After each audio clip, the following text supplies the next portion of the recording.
Long ago, in the heart of the ever-deep forest, there lived a woman named Elena, a solitary figure known by villagers as the Forest Witch. Though feared by many, Elena was not wicked.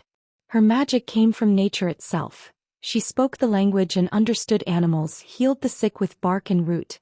Also, she could summon rain in times of drought. But her greatest power was in weaving. Elena's hands were of creativity and healing.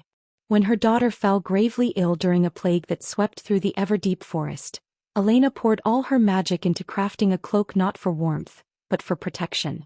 She spun thread from enchanted moon moss, dyed it with the blood-red berries of the rowan tree, and sang old forest songs into every stitch. Her daughter survived, and the cloak remained imbued with protection, intuition, and a spirit of quiet strength. Elena made a vow: no more spells cast in anger or sorrow.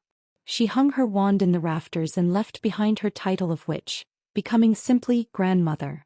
A few months later, Elena's granddaughter, Rosa, was born colorblind, curious, bright, and brave. She loved the forest and feared no shadow. When she was old enough, her grandmother entrusted her with an enchanted cloak. By then, the tale of its magic had faded into myth, and the villagers believed it simply a beautiful garment.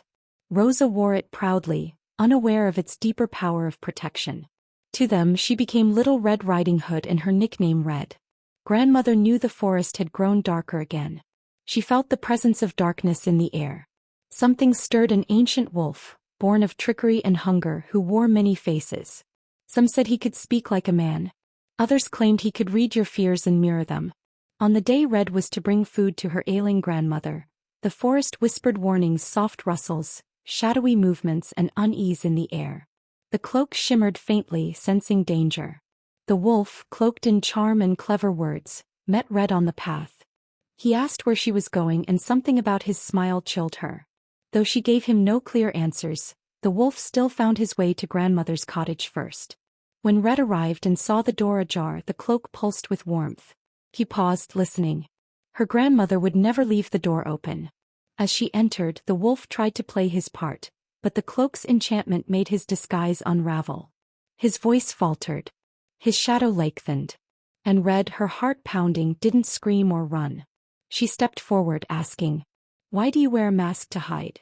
The wolf recoiled. Her courage, grounded in the strength of generations, broke the illusion. The forest responded, branches creaked, birds shrieked, and from the shadows came a hunter drawn by the same unseen magic of the cloak. Together they saved grandmother and drove the wolf deep into the roots of the earth. After the wolf was gone, grandmother revealed the truth of the red hood to Red. "It never protected you from danger, child. It reminded you that you were never alone in facing it." Red, now a legend in her own right, kept the enchanted cloak. Not to hide, but to pass it on when another child would need its strength. Thank you for watching and listening. Like, share, and subscribe for new updated audiobook stories every week.